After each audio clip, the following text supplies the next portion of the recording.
أمرنا بشكر الوالدين والإحسان إليهما وحثنا على اغتنام برهما واصطناع المعروف لديهما وندبنا إلى خفض الجناح من الرحمة لهما إعظاما وإكبارا وأوصانا بالترحم عليهما كما ربيانا صغارا اللهم فارحم والدينا اللهم فارحم والدينا اللهم فارحم والدينا واغفر لهم وارحمهم وارض عنهم رضا تحل به عليهم جوامع رضوانك ومواتن عفوك وغفرانك وتحلهم به دار كرامتك وأمانك وأدر به عليهم لطائف برك وإحسانك اللهم اغفر لهم مغفرة جامعة تمحو بها سالف أوزارهم وسيئ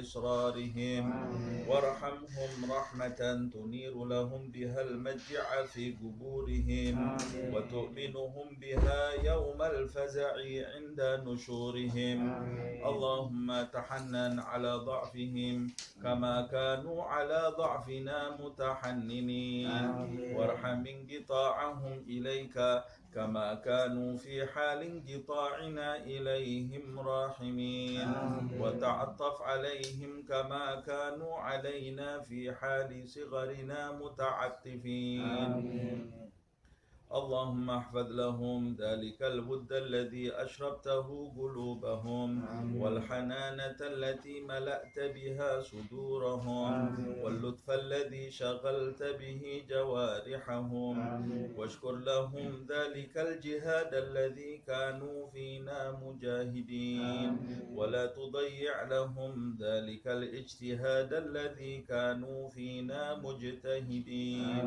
وجازهم على ذلك السعي الذي كانوا فينا ساعين والرعي الذي كانوا فينا راعين أفضل ما جزيت به السعاة المصلحين والرعاة الناصحين اللهم برهم أضعاف ما كانوا يبروننا وانظر إليهم بعين الرحمة كما كانوا ينظروننا اللهم هب لهم ما ضيعوا من حق ربوبيتك بما اشتغلوا به في حق تربيتنا وتجاوز عنهم ما قصروا فيه من حق خدمتك بما آثرون به في حق خدمتنا واعف عنهم ما ارتكبوا من الشبهات من أجل ما اكتسبوا من أجلنا ولا تؤاخذهم بما دعتهم إليه الحمية من الهوى لما غلب على قلوبهم من محبتنا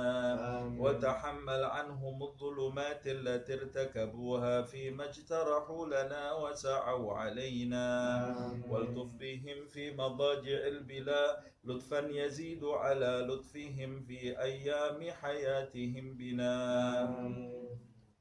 اللهم وما هديتنا له من الطاعات ويسرته لنا من الحسنات ووفقتنا له من القربات فنسألك اللهم أن تجعل لهم منها حظا ونصيبا وما اقترفناه من السيئات واكتسبناه من الخطيئات وتحملناه من التبعات فلا تلحقهم منا بذلك حوبا ولا تحمل عليهم من ذنوبنا ذنوبا اللهم وكما سررتهم بنا في الحياة فسرهم بنا بعد الوفاة اللهم ولا تبلغهم من أخبارنا ما يسوءهم ولا تحملهم من أوزارنا ما ينوءهم ولا تخزهم بنا في عسكر الأموات بما نحدث من المخزيات ونأتي من المنكرات وسر أرواحهم بأعمالنا في ملتقى الأرواح إذا سر أهل الصلاح بأبناء الصلاح ولا تقفهم منا على موقف افتضاح بما نجترح من سوء الاجتراح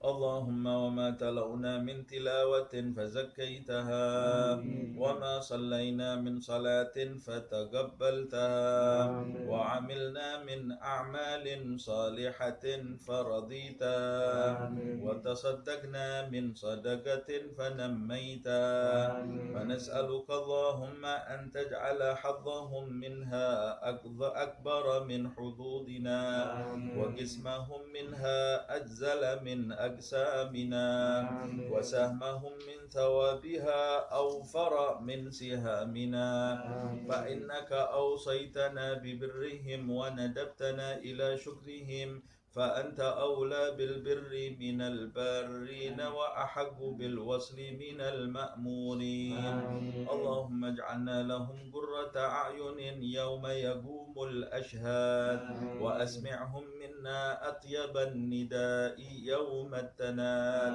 واجعلهم بنا من أغبة الآباء بالأولاد حتى تجمعنا وإياهم والمسلمين جميعا في دار كرامتك ومستقر رحمتك ومحل أوليائك مع الذين أنعمت عليهم من النبيين والصديقين والشهداء والصالحين وحسن أولئك رفيقا ذلك الفضل من الله وكفى بالله عليما وصلى الله على سيدنا محمد وآله وصحبه وسلم والحمد لله رب العالمين بسر الفاتحة.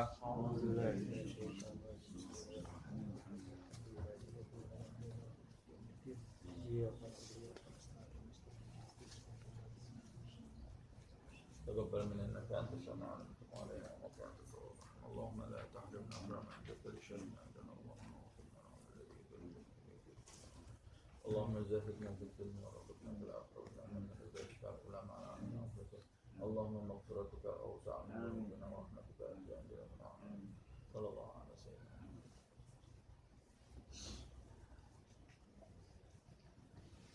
بسم الله الرحمن الرحيم الحمد لله رب العالمين اللهم صل وسلم على سيدنا محمد وعلى آل سيدنا محمد نوينا التعلم والتعليم والنفع والانتفاع والتذكر والتذكير والإفادة والاستفادة والحث على التمسك في كتاب الله وسنة رسول الله صلى الله عليه وسلم وابتغاء مرضاته وثوابه وقربه.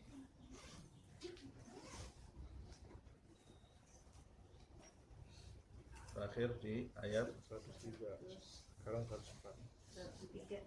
Oh ya.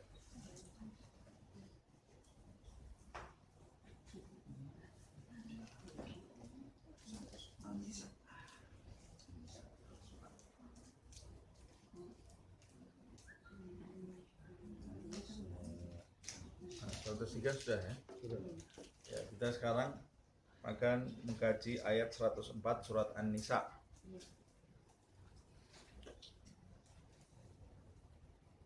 A'udzubillahi minasyaitonirrajim. Bismillahirrahmanirrahim. Wala tahinu fi ibtigha'il qaum. In takunu ta'lamuna fa innahum ya'lamuna kama ta'lamun. Wa tarjuna minallahi ma la yarjun wa kana Allahu 'aliman hakima. Wala tahinu fi ibtigha'il qaum. Wala tahinu, jangan kamu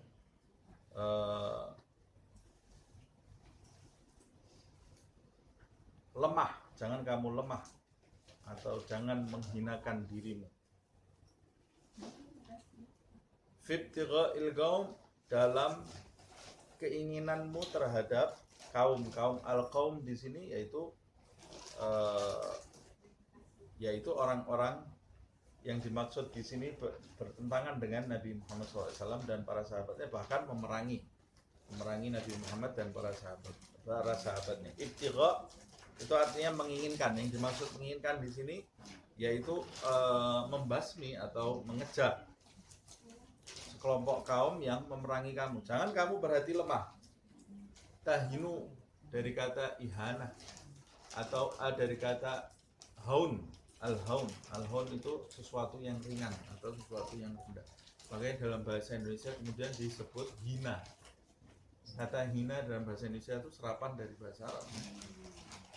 tahinu atau haun, hina, ihana. Hina itu kan sesuatu yang rendah, ya. Itu berasal dari bahasa Arab. Beda dengan hana atau hani'ah. Itu sesuatu yang menggembirakan kalau hana atau hani'ah.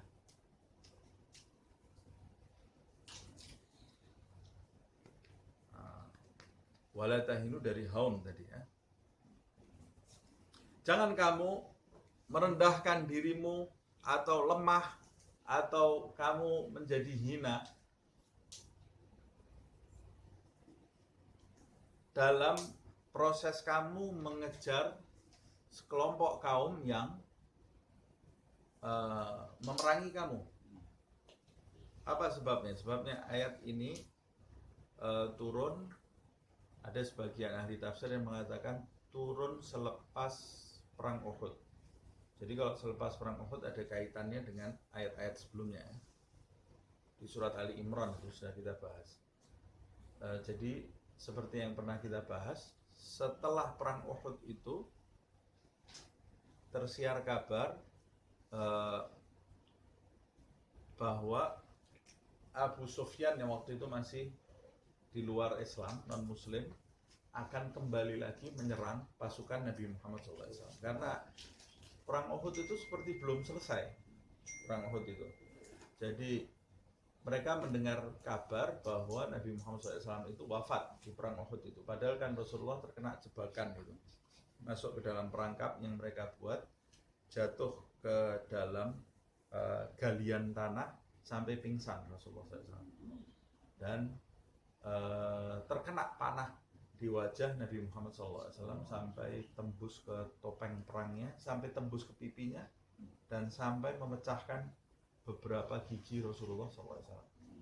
Pingsan Nabi Muhammad, berlumuran darah wajahnya, tapi berhasil diselamatkan oleh sahabat, diangkat bersama-sama Rasulullah SAW oleh beberapa sahabat, kemudian disembunyikan di dalam sebuah ceruk di gunung itu, di Gunung Uhud itu, yang sampai sekarang mestinya masih ada itu bukitnya. Dan saya pernah datang ke lubang itu kira-kira tahun 99 kalau tidak salah, saya ke sana itu sama orang-orang yang tidak suka dengan athar, ya, tidak suka dengan peninggalan Islam, karena mereka takut syirik dan lain-lainnya. Padahal kita ini menghormati peninggalan Islam, itu termasuk bagian dari agama. Tempat Badar, perkuburan termasuk bagian dari agama, menghormati hal itu. Akhirnya di sekitar Bukit Uhud itu, saya waktu datang ke situ, tidak ada orang mau nganterkan, takut. Karena kalau datang ke situ nanti ketangkep di Saudi sana kan, kalau ketangkep bisa dicambuk sampai beberapa kali.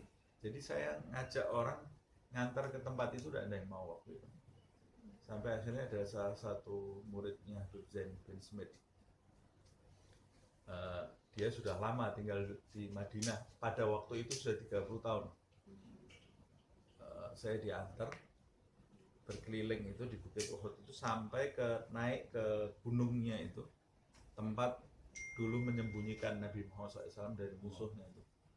Lumayan agak naik gitu, tapi di sekitarnya itu dikasih kotoran kambing semua. Jadi supaya orang tidak ke sana. Tapi herannya, masuk ke ceruknya itu baunya wangi sekali. Entah ada orang yang ngasih minyak wangi atau memang wangi terus baunya, tapi tidak ada orang ke sana karena itu di sekitar rumah penduduk, agak jauh dari sekitar rumah penduduk.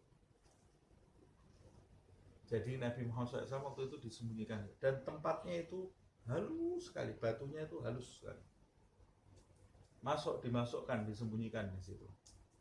Nah, cuma kuasa Allah Subhanahu wa Ta'ala, orang-orang musyrik pada waktu perang Uhud itu kan tinggal satu langkah lagi mereka bisa menghabisi Nabi Muhammad dan para sahabatnya. Tapi Allah Subhanahu wa Ta'ala menjadikan mereka merasa menang, kemudian meninggalkan Rasulullah.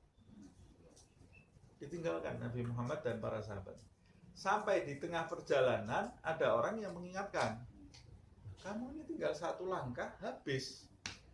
Nabi Muhammad dan para sahabatnya, walaupun tersiar kabar ternyata sudah meninggal, tapi itu belum jelas, harusnya kita pastikan dulu. Akhirnya mereka berencana kembali, mau menggempur kota Madinah. Nabi Muhammad mendengar kabar itu. Rasulullah SAW baru sampai kota Madinah, mendengar kabar itu, Nabi memerintahkan para sahabat dan beliau sendiri untuk kembali lagi perang. Padahal baru sampai kota Madinah masih berdarah, sebagian ada yang cacat, sebagian ada yang lukanya parah. Dan Nabi hanya memerintahkan orang yang tadi ikut perang Uhud. Yang tadi ikut perang Uhud bersama saya, sekarang kembali lagi, jalan lagi mereka. Jadi ada yang mengatakan ayat ini berkaitan dengan peristiwa itu. Nah, karena kondisi mereka atau berkaitan dengan peristiwa yang lain, sahabat ini dakwahnya bukan malas-malasan seperti kita. Jadi mereka memang di pagi hari, di siang hari seperti pahlawan, di malam hari seperti rahib-rahib misalnya. Di malam hari itu mereka di atas sejadah menitikkan air mata. Di siang hari mereka itu berpuasa dan berdakwah, menghabiskan waktunya untuk umat. Jadi ya wajar kalau mereka itu mengalami lelah. Dan sahabat itu manusia, ada yang takut juga, ada yang merasakan takut, tapi mereka menundukkan rasa takutnya demi Allah dan demi Rasulnya Muhammad SAW. Nah, Allah Subhanahu wa Ta'ala memotivasi mereka di dalam ayat ini. Wala tahinu, jangan kamu ini hati lemah, jangan kecil hati kamu, jangan ciut hati kamu menghadapi orang-orang yang ingin membasmimu di muka bumi ini. In takunu ta'lamun, kalau kamu sekarang ini sedang dalam keadaan kesakitan karena luka yang kamu derita,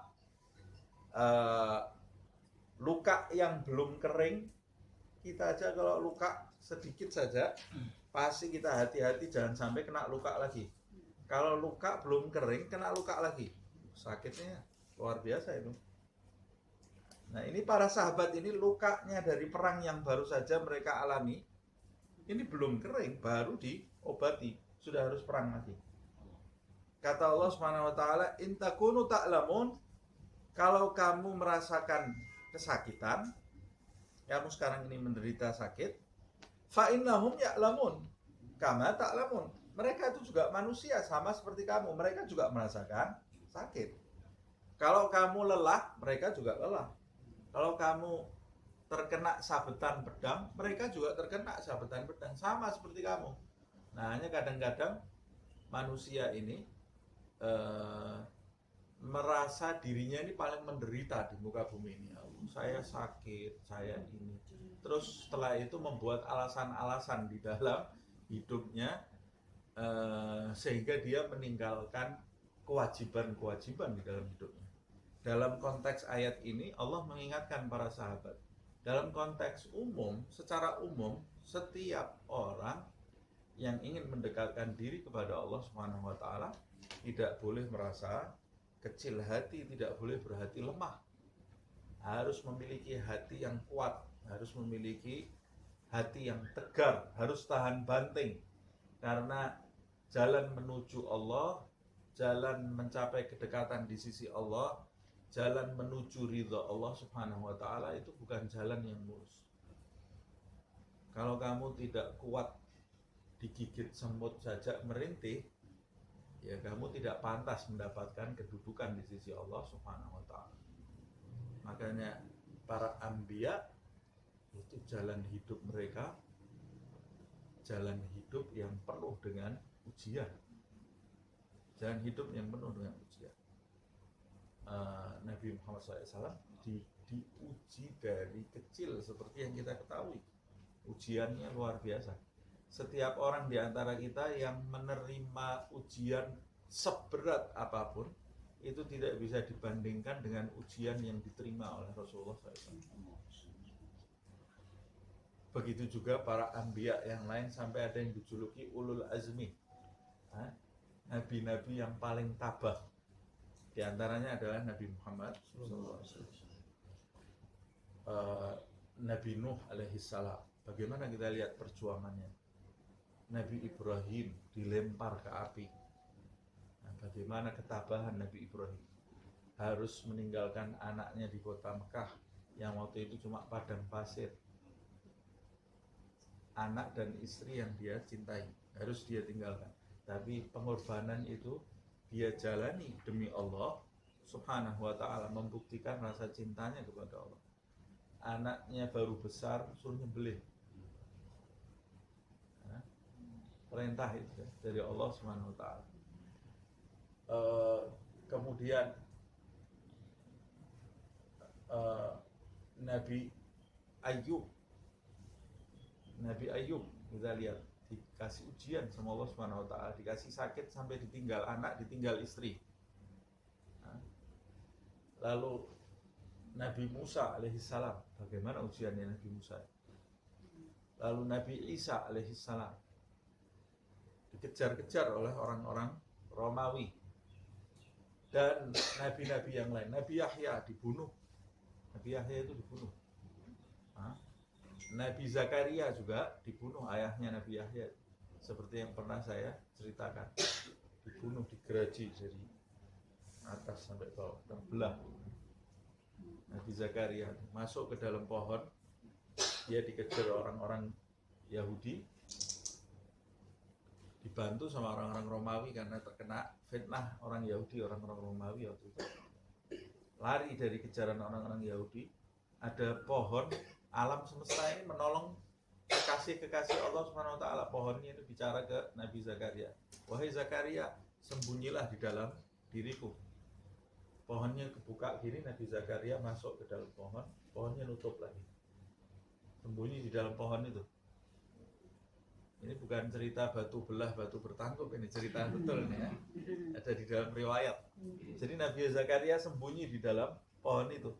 Tapi iblis ini kan benci terhadap manusia, terutama kepada manusia yang taat kepada Allah Subhanahu wa ta'ala.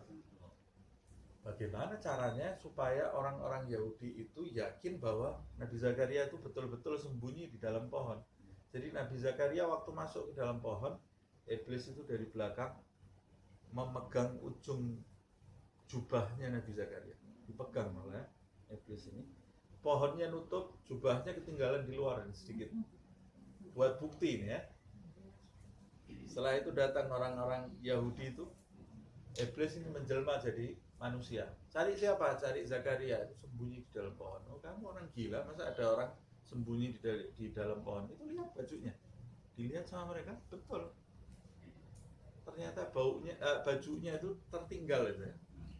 Ngambil geraji di geraji. Pohon kok nggak bisa dipedang, digeraji sampai keluar darahnya, terbelah jadi dua. Dalam riwayat Nabi Zakaria itu waktu gerajinya sampai di kepala, Nabi Zakaria itu sedikit merintih. Jadi waktu gerajinya sampai di kepala itu dia gitu, ditegur oleh Allah SWT. Mah ya Zakaria, diam, jangan merintih. Kalau kamu merintih lagi, aku keluarkan kamu dari diwan kenabian. Merintih saja tidak boleh. Bukan cuma merasa lemah loh ya, merintih saja tidak boleh. Jadi memang orang-orang yang mencapai kedudukan di sisi Allah SWT itu orang-orang yang tangguh. Nah, kita kalau mau mencapai kedudukan di sisi Allah, ya harus jadi hamba yang tangguh tadi, yang tidak gampang mengadu. Tidak ada yang geraji kepala kita, tidak ada yang ngejar-ngejar kita. Tangguhnya gimana? Tangguhnya ngantuk-ngantuk tetap ibadah. Nah, kita kan baru dari pergi sebentar, perginya ke mall lagi ya. Pergi ke mall atau jalan-jalan sebentar, sholat sunnah sudah hilang. Nah, ngaji sudah besok aja ngajinya. Nah, subuh telat. Kenapa kok subuhnya telat? Kecapean tadi malam. La ilaha illallah. Itu sahabat itu loh, perang. perang dia, subuhnya ya di waktunya. Rasulullah SAW juga seperti itu. Jadi kalau kita ketinggalan ibadah, jangan menyalahkan situasi. Kamunya saja yang tidak tangguh. Orang ujiannya tidak seberapa kita ini. Sahabat itu mereka juga orang-orang yang tangguh. Orang yang punya kedekatan di sisi Allah harus tangguh. Orang yang mau jadi pendampingnya orang-orang yang dekat dengan Allah juga harus tangguh. Kalau tidak tangguh, ya kamu lebih baik nyingkir aja. Nah, karena kalau mau dekat sama orang-orang yang punya kedudukan tinggi di sisi Allah, ya berarti siap diuji juga, pasti kecipratan. Karena kalau ada anugerah Allah yang dapat, dia juga kecipratan. Sahabat itu, kalau bukan gara-gara sahabatnya Nabi Muhammad, siapa yang kenal? Tidak ada yang kenal. Mereka terkenal karena sahabatnya Nabi Muhammad SAW. Abu Bakar itu jadi tinggi kedudukannya karena dia mendampingi Rasulullah SAW. Umar, Utsman, Ali, Bilal ibn Rabah, Anas ibn Malik, pembantunya siapa dia? Ada pembantu terkenal di dunia ini? Tidak ada pembantu kok terkenal. Tapi karena dia pembantunya Muhammad SAW, jadi terkenal dia. Nah, Abdullah bin Mas'ud, tukang sandalnya Rasulullah yang bawa-bawakan sandal. Ada dikenal orang nggak? Orang bawaan sandal? Tidak ada orang kenal. Tapi karena dia tukang sandalnya Nabi Muhammad, dikenal. Nah, istri-istrinya Rasulullah SAW jadi tinggi kedudukannya, ummahatul mukminin. Karena siapa? Karena dia sabar mendampingi Rasulullah SAW. Kalau dia tidak sabar sama Allah, carikan orang lain yang sabar. Nah, sama juga orang-orang yang mau mendampingi wali-wali Allah Subhanahu wa Ta'ala, mau mendampingi kekasih-kekasih Allah Subhanahu wa Ta'ala. Kalau tidak sabar, tidak mungkin bisa kamu. Karena yang ada di sekitar mereka juga orang-orang pilihan. Orang-orang pilihan. Sebab orang yang mendampingi mereka pasti juga sama halnya, kedudukannya juga kecipratan, ujiannya juga kecipratan, ujian. Nah, kesabaran mereka itu yang mereka naik kedudukannya karena kesabaran dan ketabahan mereka. Makanya ada satu orang datang ke Nabi Muhammad SAW. Ya Rasulullah, ini uhibbuka. Wahai Nabi Muhammad, aku ini cinta sekali kepadamu. Kata Rasulullah SAW, idzan ista'id lil fajr. Kalau kamu betul cinta kepadaku, siap-siap kere, kata Rasulullah. Kalau bahasa Jawanya kere, siap-siap hidup fakir, hidup miskin. Sebab kamu pasti akan berkorban macam-macam buat melangsungkan hidup kamu bersama aku. Pasti kamu berkorban macam-macam. Kalau tidak siap-siap, ya tidak apa-apa, sudah jauh-jauh. Jangan dekat-dekat kalau kamu belum siap. Nah, lihat aja dari kejauhan. Tapi kalau kamu mau dekat, ya siap. Nelongso. Nelongso tidak boleh. Nelongso itu kan negatif. Kalau nelongso itu ya meratap gitu ya. Tapi ini ya sudah, hidupnya akan merasakan ujian. Semua yang berkaitan dengan Nabi Muhammad SAW pasti dijadikan kecewa dengan dunia. Semua dijadikan kecewa terhadap dunia. Istrinya tidak nikmat di dunia ini, tidak nikmat duniawinya ya, tapi rohani mereka pasti merasakan kenikmatan yang mungkin, yang pasti, bukan mungkin lagi, yang pasti tidak dirasakan bahkan oleh raja-raja yang bergelimang dengan dunia. Tapi masalah dunianya tidak nikmat. Sahabat duniawinya tidak nikmat. Istri-istri Nabi seperti itu, keluarganya Nabi Muhammad SAW. Nabi Muhammad ini berdoa kepada Allah untuk keluarganya supaya hidupnya susah di dunia. Susah dalam tanda kutip ya. Jangan sampai merasakan nikmat di dunia ini. Sebab kalau merasakan nikmat, dia lupa terhadap akhirat. Jadi Nabi Muhammad berdoa seperti itu di dalam riwayat kepada Fatimah, untuk Hasan, untuk Husain dan seluruh keturunannya. Kalau punya dunia mesti cepat rusaknya. Nggak nikmat semuanya. Baru ini kecewa. Aduh, kecewa terhadap dunia ini, sehingga mereka paham dunia ini tidak ada yang memuaskan. Tidak ada yang memuaskan. Dan pada hakikatnya, setiap manusia kalau mereka ini duduk merenung, memang dunia ini mengecewakan.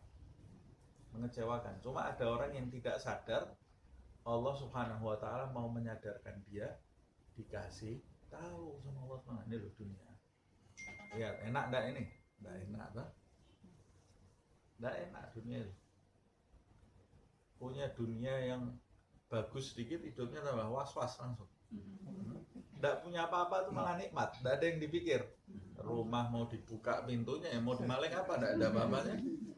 Tapi kalau rumahnya isinya pajangan semua komplit, bingung dia, tidur enggak tenang. Ya berarti Ustadz kita tidak boleh beli pajangan, tidak boleh, tidak ada masalah. Cuma yang paling penting jangan letakkan dunia itu di dalam hati. Nah, kembali kepada pembahasan ini.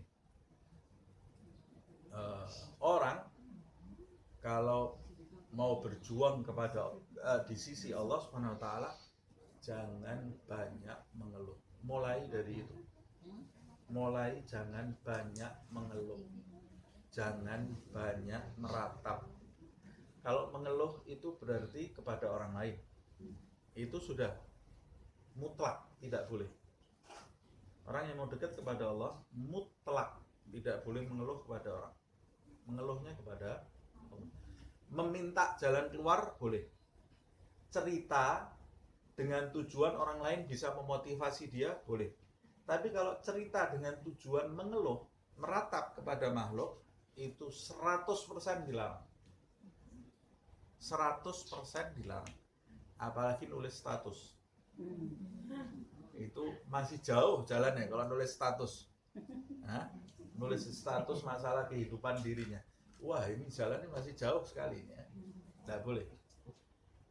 Orang punya penyakit, cerita ke orang lain dengan tujuan supaya orang lain mengasihani dirinya, itu tidak boleh. Tidak boleh.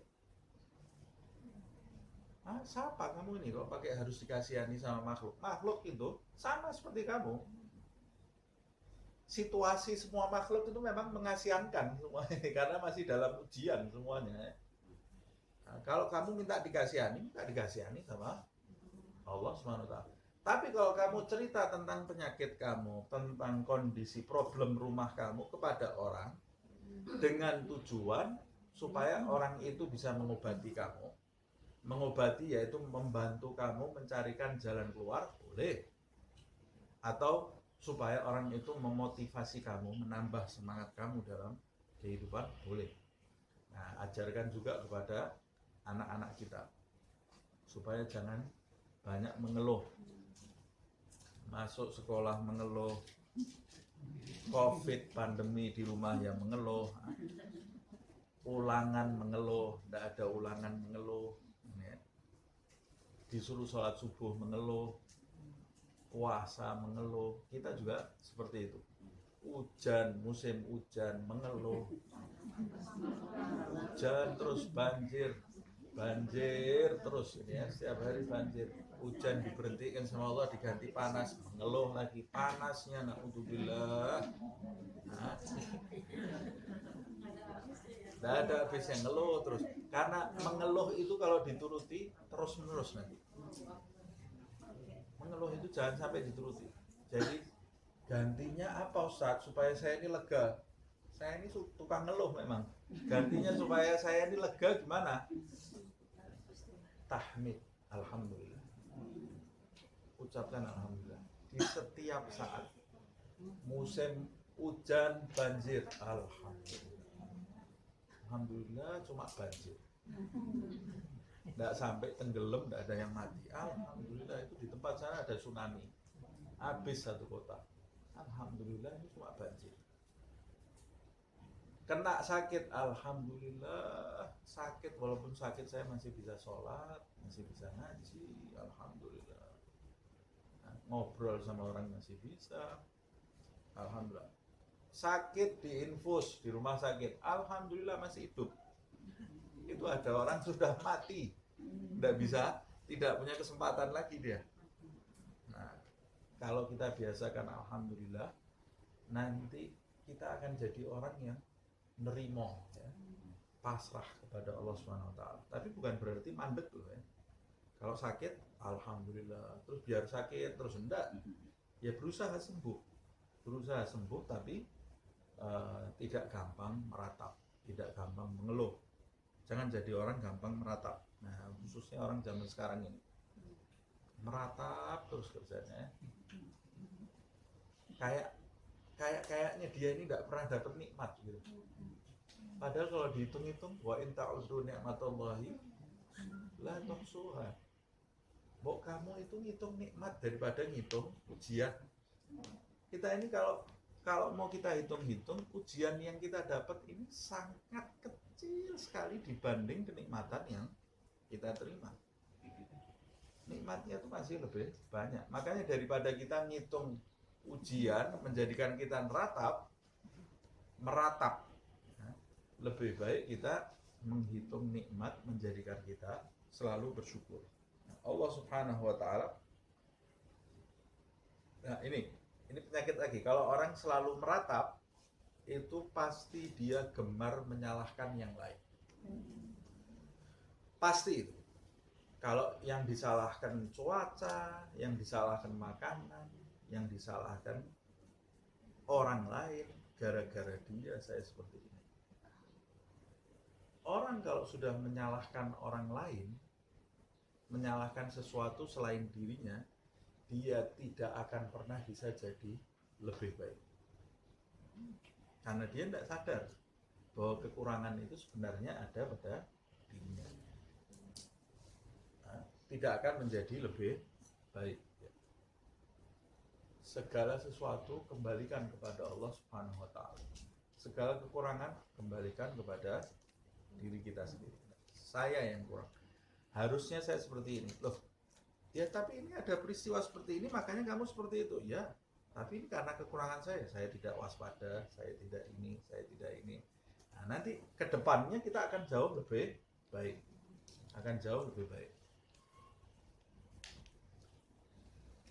Nah, itu dimulai dari kecil. Kalau kita punya anak yang masih kecil, perhatikan. Setiap ucapannya itu bukan hanya ucapan, itu keluar dari dalam hatinya. Jadi harus diluruskan cara pikir dia, cara pandang dia, harus diluruskan. Termasuk kita, cara pandang kita, pola pikir kita dalam menghadapi dunia ini harus diluruskan. Ini yang diajarkan Allah kepada Nabi Muhammad dan para sahabatnya, ini kan cara pandang terhadap dunia. Kalau kita salah dalam memandang dunia ini, memandang kehidupan kita, kalau cara pandang kita salah, ya kita jalannya salah nanti. Jalannya salah.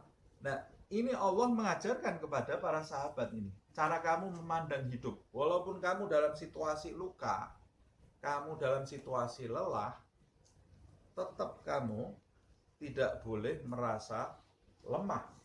Sebab mereka, kaum yang kamu sangka, orang kan kalau dirinya lemah, pasti yang ada di kepalanya, wah mereka kuat-kuat, saya kayak seperti ini. Enggak, mereka ya juga lemah sama seperti kamu.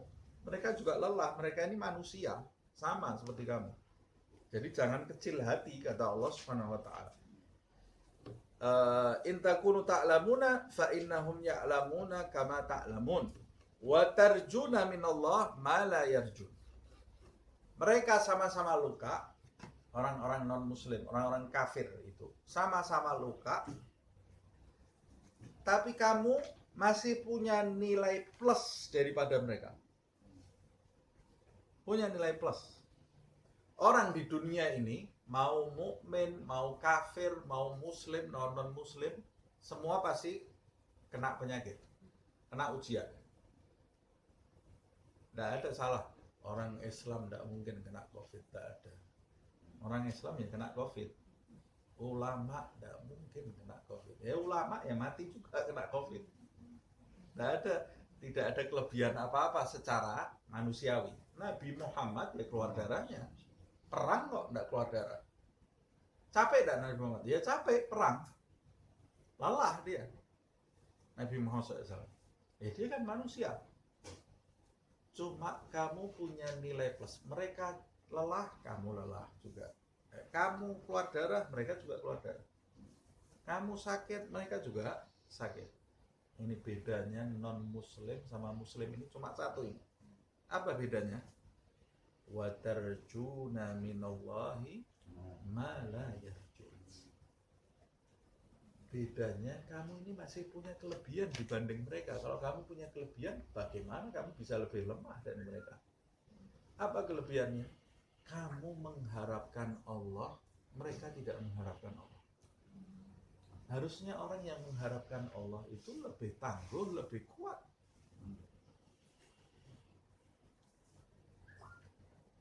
Wa tarjuna minallah, kamu mengharapkan dari Allah SWT, mengharapkan surga. Kan kamu punya iman.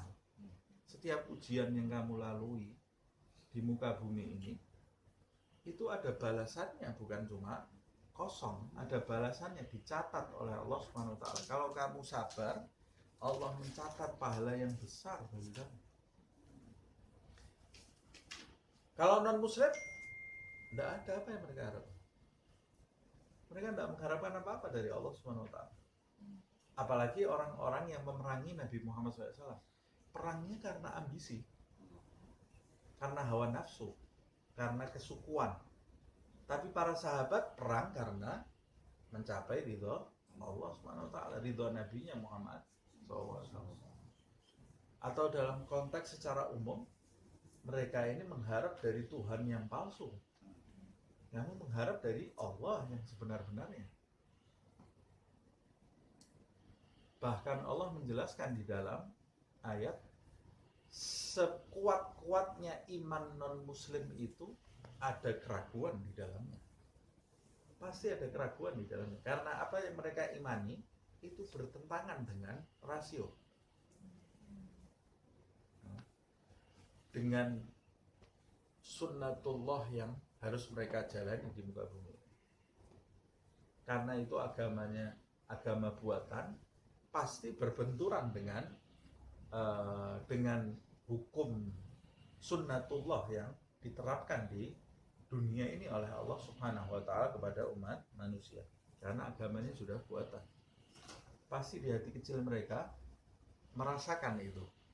Cuma mereka sendiri yang takut mengingkari.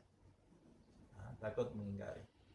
Makanya keyakinan kalau sudah kuat di dalam diri seseorang, walaupun itu salah, ya itu akan menjauhkan mereka dari kebenaran. Seperti umpamanya orang tidak boleh kawin, tidak masuk di akal. Nah, mereka sendiri tahu. Mereka mengimani di mulut, tapi dalam kehidupan sehari-hari mereka langgar semua itu.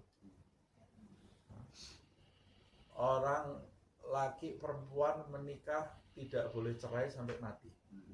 Tidak masuk di akal, tidak ada jalan keluar itu. Ya, di Islam ada jalan keluar. Kalau tidak cocok boleh pisah. Atau minta ampun kepada rahib-rahib mereka. Sudah selesai, minta ampun, mengungkapkan kesalahan, selesai, dosanya selesai. Nah, ya sudah, bertentangan dengan hidup. Habis itu mereka maksiat lagi. Setiap hari datang ke rahib-rahib mereka, selesai masalah. Dan itu tidak menyelesaikan masalah sebetulnya. Dan masalah-masalah lainnya yang bertentangan, karena sudah mereka rubah-rubah sendiri. Nah, mereka yang dengan cara sikap yang salah itu, jangan sampai mereka itu bisa lebih tahan banting daripada kamu yang punya jalan yang benar. Ada orang yang tidak punya Allah kok bisa lebih sabar dalam menjalani situasi saat ini daripada orang yang sholat. Aneh. Ada orang tidak punya Allah SWT.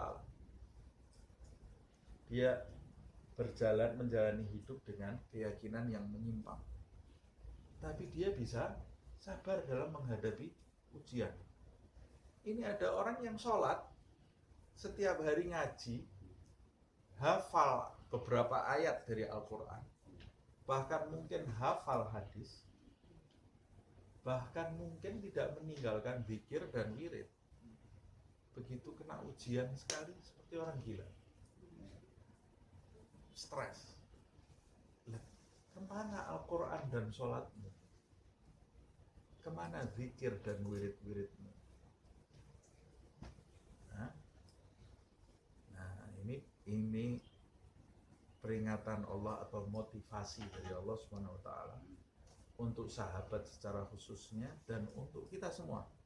Untuk kita semua.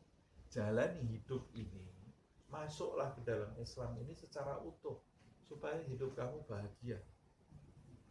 Jangan cuma jadikan Islam itu sebagai rutinitas tanpa jiwa. Sholatnya tanpa jiwa, ya sudah rutinitas. Zikirnya tanpa jiwa. Pokoknya yang penting tidak ketinggalan. Bagus tidak? Bagus. Untuk pemula seperti kita ini, istiqomah menjalani zikir, wirid, sholat, walaupun belum menjiwai, itu sudah bagus. Ada manfaatnya tidak? Pasti ada. Cuma kan mau sampai kapan kita dalam anak tangga yang ini terus tidak naik-naik? Nah, padahal Ramadan demi Ramadan akan kita lewati ini ya, akan kita masuki. Harusnya Ramadan yang akan kita masuki sekarang ini lebih baik daripada Ramadan yang lalu, insya Allah. Sya'ban yang sudah kita lewati ini harusnya lebih baik dari Sya'ban yang tahun lalu.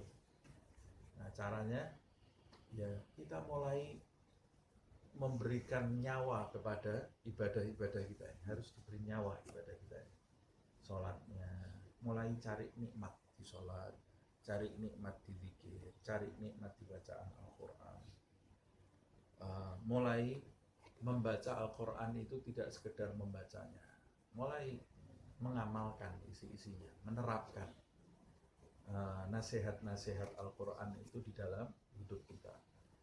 Nasihat-nasihat di majelis ini mulai kita amalkan, kita cicil, kita amalkan. Kita tidak bisa keluar dari majelis ini kemudian berubah jadi wali semua, ya tidak bisa, harus ada proses.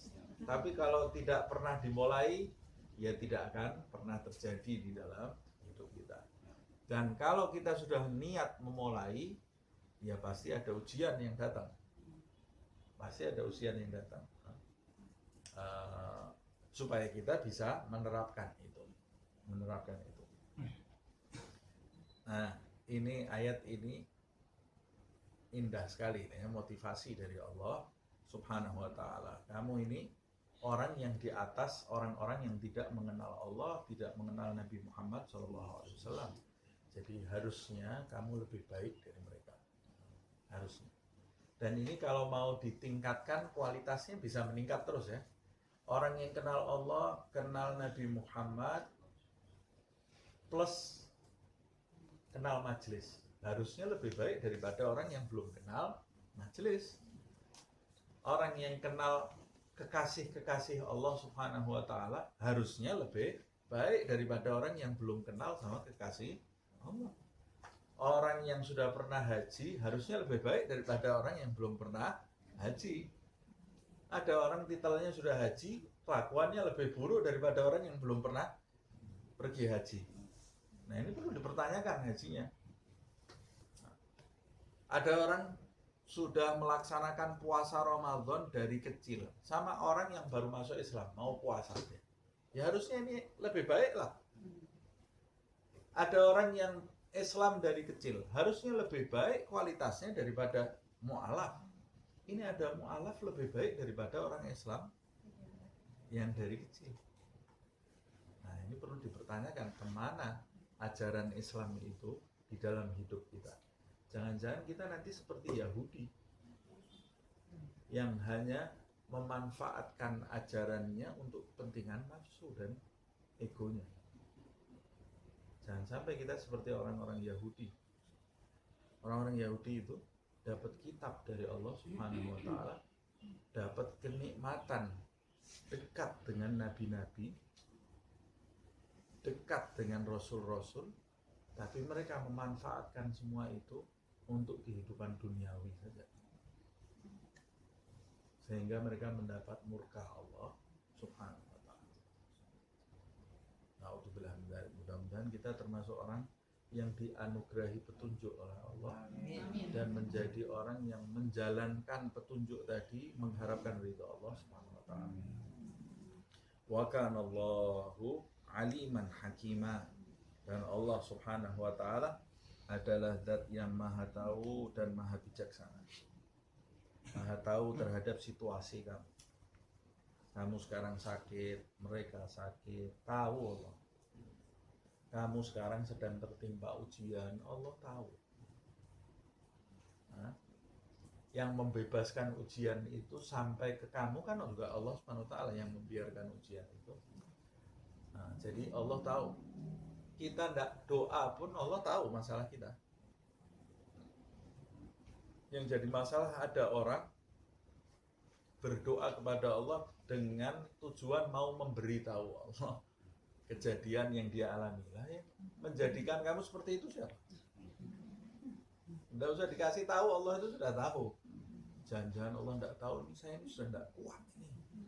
Ya Allah, saya ini sudah tidak kuat ini, kapan lagi? Jadikan kamu seperti ini siapa? Allah Subhanahu wa ta'ala. Tahu Allah. Jadi terus buat apa saya berdoa? Ya kamu berdoa itu dengan tujuan menampakkan kepada Allah lemahnya kamu, bukan memberitahu Allah Subhanahu wa ta'ala. Saya berdoa minta kepada Allah Subhanahu wa ta'ala, ini apa sih? Buat apa saya minta kepada Allah? Pengakuan. Mengaku di hadapan Allah, ya Allah, saya ini tidak punya kekuatan apa-apa, makanya saya minta ya. Kalau situasi yang saya alami, ya Allah jelas tahu lah. Allah tahu. Bahkan Allah mengetahui apa yang tidak kita ketahui. Walaupun kita alami, kita ini yang mengalami itu banyak sekali hal yang tidak kita ketahui, padahal kita yang mengalami, tapi Allah lebih tahu. Nah, seperti ucapan Al-Imam Abdullah bin Alawi Al-Haddad, qad kafani ilmu rabbi min su'ali wa ikhtiyari. Tuhanku telah mengetahui telah mengetahui apa yang terjadi pada diriku. Pengetahuan Tuhan terhadap kondisi yang aku alami itu cukup, telah mencukupi dari doa dan permohonanku. Aku tidak doa, tidak memohon kepada Allah, Allah ini tahu apa yang aku alami. Nah terus buat apa saya minta kalau Allah ini sudah tahu? Fadu'ai wabtihali syahidun li biftikhani. Doa dan permohonan yang aku panjatkan kepada Allah itu sekedar bukti, menjadi saksi atas kefakiranku kepada Allah Subhanahu wa ta'ala. Makanya orang yang berdoa itu dapat pahala. Orang yang memohon kepada Allah, menangis, dapat pahala. Kok bisa minta kok dapat pahala? Karena orang yang berdoa itu orang yang sadar dirinya itu fakir. Nah, orang yang sadar dirinya fakir ya dapat nilai plus ya. Nah, orang yang banyak berdoa kepada Allah itu orang yang dicintai Allah. Kok bisa orang banyak minta kok malah dicintai? Kalau orang banyak minta ke saya, itu yang paling saya jauhi. Nah, siapa ketemu saya minta, siapa? Wah, di blok ini nomornya. Kalau dia ke sini, saya ke sana. Jangan sampai ketemu lagi. Ini setiap ketemu minta terus ini orang. Tapi kalau orang yang minta terus kepada Allah Subhanahu wa ta'ala, itu yang dicari-cari sama Allah. Kok bisa? Ya karena Allah cinta ini, hamba ini sadar betul bahwa dirinya ini hamba. Itu yang dicintai oleh Allah Subhanahu wa ta'ala. Jadi banyak-banyak berdoa kepada Allah. Tidak ada kok kepada Allah, saya malu hari ini baru doa, masa doa lagi. Nah, kalau doa itu terus sama Allah Subhanahu wa ta'ala, doa terus, jangan berhenti. Sholat kita itu isinya doa terus dari awal sampai akhir kepada Allah Subhanahu wa ta'ala. Semakin tampak kefakiran kita kepada Allah, semakin Allah cinta kepada kita. Karena itu semakin sadar kita ini hamba, Allah itu Tuhan. Allah paling tidak cinta kepada hamba yang merasa kuat di hadapannya. Malah itu hamba yang tidak disukai oleh Allah SWT. Kalau di hadapannya Allah itu yang merintih, merintih dalam tanda kutip, yang ngalem, yang manja kepada Allah Subhanahu wa taala. Merengeklah kepada Allah Subhanahu wa taala. Nangis itu ya kepada Allah Subhanahu wa taala. Tapi Allah tidak suka lihat hambanya yang merengek kepada makhluk, merintih kepada makhluk. Kamu ini salah alamat. Yang menyelesaikan masalah kamu bukan dia kok, ngerengeknya ke dia. Yang menyelesaikan masalah kamu, problem kamu tuh aku, kok kamu mujinya dia, ngerengeknya ke dia. Yang nyembuhkan kamu itu aku, kok kamu terima kasihnya cuma sama dia, sama aku tidak pernah terima kasih. Nah, kita ini kan lebih nyata makhluk daripada zat yang maha nyata di mata kita ini. Di mata kita ini orang kaya itu lebih nyata daripada Allah. Padahal yang maha kaya adalah Allah. Kekayaan dia itu ya dari Allah.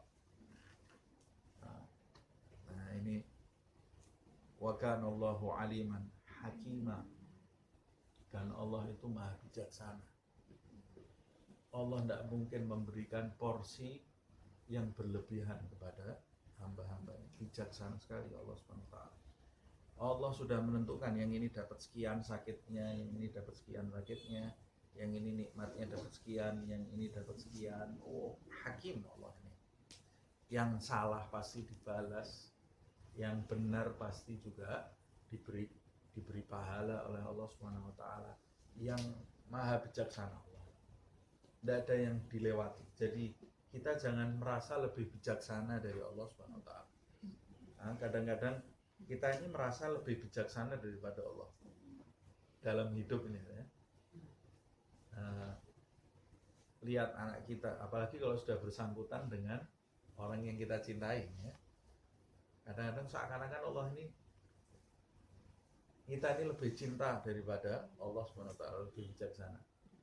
Nah, lihat anak kita sakit, anak kecil kok sakit ya Allah.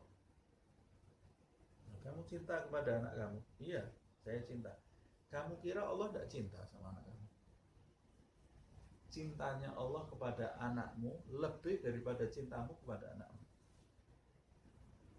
Allah itu lebih cinta kepada makhluknya, kata Rasulullah SAW, cintanya itu lebih dari cintanya seorang ibu kepada anaknya. Bahkan lebih dari cintanya Nabi Muhammad kepada umatnya. Karena cintanya Nabi Muhammad kepada umatnya itu percikan dari cintanya Allah kepada makhluknya. Makanya waktu seorang ibu menemukan anaknya yang hilang, ditemukan, dipeluk anak ini, diciumi anak ini, sahabat lihat itu nangis. Kata Rasulullah, kenapa kalian nangis? Lihat peristiwa ini ya Rasulullah, peristiwa cintanya seorang ibu kepada anaknya. Kata Rasulullah SAW, ketahuilah cintanya Allah kepada hambanya melebihi cintanya ibu ini kepada anak. Jadi jangan merasa lebih faham terhadap situasi yang sebenarnya daripada Allah Subhanahu wa ta'ala. Manusia kadang-kadang juga merasa lebih adil daripada Allah. Ada orang datang ke Nabi Muhammad SAW waktu Rasulullah membagi harta rampasan habis Fathul Makkah itu. Rasulullah membagi harta rampasan. Ada orang datang ke Rasulullah SAW marah. Adil ya Muhammad, bagi yang adil ya Muhammad. Rasulullah disuruh adil sama dia. Yang ngajari adil itu Nabi Muhammad. Hah? Kata Rasulullah, wayhak, celaka kamu, kata Rasulullah. Bagaimana sih kamu ini? Kata Rasulullah, kalau aku tidak adil terus siapa lagi yang adil? Aku ini diajari adil langsung sama yang maha adil. Kalau aku ini tidak adil lagi di muka bumi, terus kamu mau nyari orang adil ini siapa di muka bumi ini? Kata Nabi Muhammad SAW. Kemudian dengan wajah marah ditinggal Nabi Muhammad SAW. Lalu waktu orang itu berjalan, kata Rasulullah SAW, nanti akan keluar dari sulbi orang ini perusak-perusak dunia. Orang yang merusak dunia atas nama agama. Dia beriman kepada Nabi Muhammad tapi tidak paham itu cara imannya itu bagaimana. Kayak iblis beriman kepada Allah tapi tidak senang sama Adam. Jadi tidak ada hormat-hormatnya kepada orang-orang yang dimuliakan oleh Allah Subhanahu wa ta'ala. Nabi Musa juga pernah tanya kan kepada Allah Subhanahu wa ta'ala tentang keadilan, dijelaskan oleh Allah Subhanahu wa ta'ala. Nabi Musa aja tidak nyampe, apalagi kita. Jadi bagaimana harus menjalani hidup ini? Yang pasrah sama Allah. Allah itu tahu situasi kita yang sebenarnya, yang kita kadang-kadang lebih tidak tahu. Allah itu tahu situasi kita, dan Allah itu zat yang maha bijaksana, yang pasrah sama Allah. Jangan pernah merasa takut diambil hak kita oleh Allah SWT. Allah itu tidak mungkin ngambil hak makhluknya. Nah, kita ini kadang-kadang yang merasa takut, jangan-jangan besok saya jadi gini. Kamu kok tidak pasrah sama Allah? Padahal kadang-kadang kita bisa pasrah sama suami kita. Kadang-kadang ya. Suami saya, ada orang yang mau tidur malam sebelah suaminya atau sebelah pasangannya? Jangan-jangan nanti kalau saya merem dibunuh nih sama suami saya. Tidak mungkin lah. Pasrah dia. Ini pasti baik, akan jaga saya. Sama Allah kok tidak pasrah? Tidak pasrah sama Allah SWT. Seorang anak pasrah tidak sama ibunya? Pasrah kepada ibunya. Tidak mungkin ibu saya akan menyakiti saya. Nah, sama Allah, kenapa bisa tidak pasrah? Makanya kalau istilah-istilahnya Imam Ghazali, istilahnya Habib Abdullah bin Alawi al-Haddad, pasrahlah kamu kepada Allah Subhanahu wa ta'ala seperti pasrahnya anak bayi kepada ibunya. Anak bayi itu kalau digendong ibunya, cara apa aja gendongnya dia. Coba kalau digendong bapaknya. Bapaknya ini ya, kalau digendong bapaknya, bayi itu juga bisa takut loh. Bisa takut, nangis ya. Digendong orang lain yang dia belum kenal, itu dia bisa ketakutan. Tapi begitu digendong ibunya, dia hangat, senyum dia. Tidurnya juga tidak terganggu. Seperti pasrahnya bayi kepada ibunya. Dia kan belum bisa apa-apa. Jalan sendiri belum bisa, makan sendiri belum bisa. Nah, kalau kita bisa pasrahnya kepada Allah sampai seperti itu, pasrah ya Allah, sudah urusan saya di depan itu pasti semua Engkau yang lebih tahu. Hidup kita akan tenang, nikmat, yang pasrah. Atau dalam ucapan yang lain, Habib Abdullah al-Haddad juga pernah mengatakan, pasrahlah seperti pasrahnya orang mati yang dimandikan. Orang mati yang dimandikan itu, bisa enggak bilang saya mandikan? Yang sebelah sini dulu ya. Lari yang mandikan ya. Ya dia mau dimandikan yang sebelah mana dulu, mau digosok dengan cara apa, mau dibolak-balik badannya, pasrah. Nah, bisa nggak kita pasrah kepada Allah seperti itu? Nah, hidup kita nanti tenang. Nah, kalau kita tidak pasrah sama Allah, yang sakit kita sendiri, was-was nanti, yang kenceng pikiran kita sendiri, ini besok gimana? Ini besok bagaimana? Orang yang bertanya besok bagaimana, itu orang yang tidak tawakal kepada Allah SWT. Jangan pernah tanya besok bagaimana. Besok ya besok. Urusannya besok itu besok. Bukan tidak punya planning loh ya. Orang punya planning boleh. Tapi orang yang tidak pasrah itu orang yang tidak bersandar kepada Allah. Bersandar kepada planning-planningnya. Orang kalau sudah bersandar kepada planningnya, hidupnya deg-degan terus, was-was terus. Nah, karena pada hakikatnya dia tahu dia ini tidak menggenggam masa depan. Itu pasti terjadi sesuatu di masa depan. Jadi bagaimana? Saya pasrahkan kepada Allah. Biasakan kalimat pasrah kepada Allah. Mau pakai bahasa Indonesia boleh, mau pakai bahasa Arab boleh. Allahumma astaudi'u nafsi wa man ma'i wa ma ma'i. Ya Allah, aku pasrahkan, aku titipkan diriku kepadamu ya Allah. Aku titipkan anak-anakku kepadamu ya Allah. Kalau tidak pasrah, anaknya tidak dititipkan kepada Allah Subhanahu wa ta'ala, ya was-was terus ya. Titipkan anak kita kepada Allah Subhanahu wa ta'ala. Tapi bukan berarti sudah saya titipkan kok, sudah tidak perlu didik saya, sudah saya titip ke Allah. Enggak lah, enggak seperti itu. Itu namanya ngasih tugas Allah itu. Seperti ceritanya Badui itu yang tidak ngikat keledainya itu. Loh, kalau tidak kamu ikat ya hilang, kata Nabi Muhammad. Kalau tidak kamu ikat keledai kamu, saya kan pasrah kepada Allah. Salah, kata Rasulullah, ikat dulu, baru setelah itu pasrah kepada Allah. Kalau orang yang tidak pasrah, sudah diikat, dikasih password, dikasih kunci, dikasih macam-macam, masih mikir gimana ya kalau jangan-jangan nanti ini ya tidak selesai. Rumah sudah ada pemadam apinya, sudah dicek, kompor sudah dicek, tapi tidak pasrah sama Allah, tidak tidur dia. Nanti kalau gas tadi belum saya matikan, bagaimana? Turun lagi, ngecek lagi dia. Mobil sudah dikasih kunci, sudah dikasih macam-macam, tidak pasrah sama Allah. Kemarin saya baru lihat orang bisa loh buka begini. Akhirnya pikirin mobil terus tidak jalan, tidak hidup dia. Tidak pasrah, tidak tawakal kepada Allah SWT. Nah sekarang banyak orang was-was. Orang was-was ini, was-wasnya was-was hidup ini ya. Bagaimana kalau sudah tidak ada bagaimana, semua itu pasti terjadi. Pasrah kepada Allah, Allah yang paling tahu urusan kita. Allah tidak mungkin mendolimi kita. Selesai. Nanti kalau saya sakit, ya sakit. Kalau kamu sakit, Allah Maha tahu rasa sakit kamu. Allah tidak mungkin mendolimi kamu. Nanti matinya saya bagaimana? Ya kamu mati ya mati. Lah caranya mati bagaimana? Allah sayang sama kamu, Allah cinta sama kamu. Nanti kalau kamu mati, Allah tahu kondisi kamu dan Allah tidak mungkin mendolimi kamu. Jadi terus bagaimana? Besok pasrahkan kepada yang menggenggam, yang menguasai, Allah Subhanahu wa ta'ala. Nanti kita bisa kerja hari ini. Kalau kita tidak pasrah, hari ini kita mikir terus. Tidak kerja hari ini, tidak berbuat apa-apa kita. Nah, sama satu lagi yang tidak boleh, berlarut-larut atas kejadian di masa lalu. Tidak boleh juga, tidak diperbolehkan.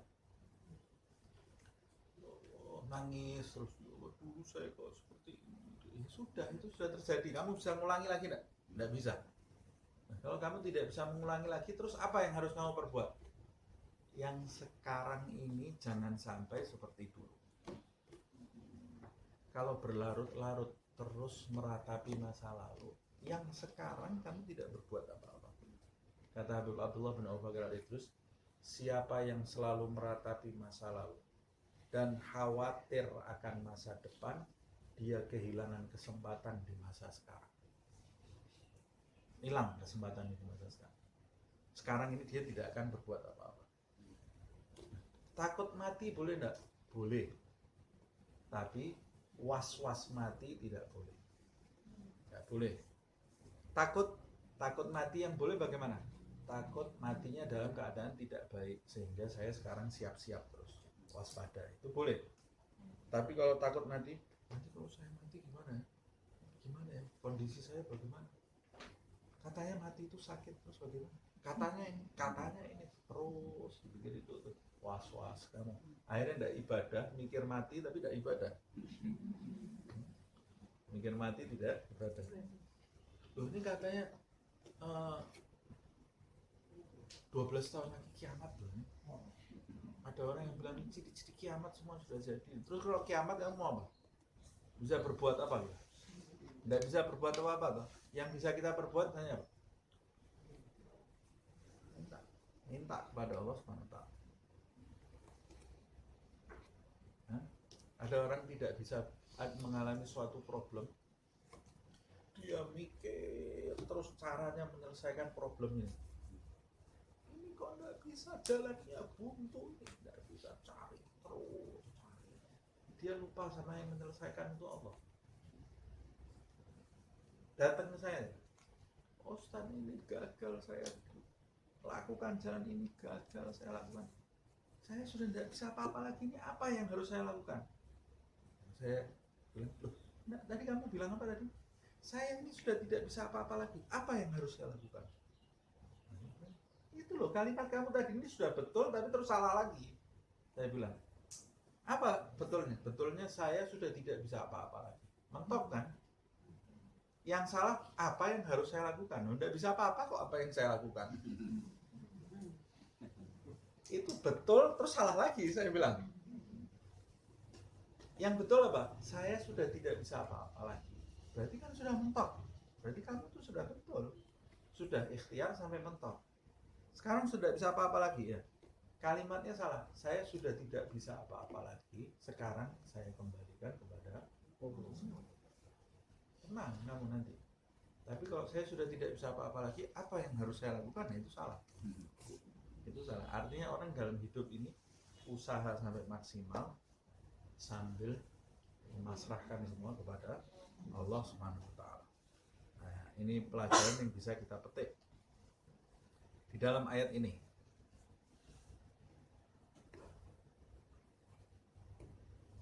Kita lanjutkan satu ayat lagi ya.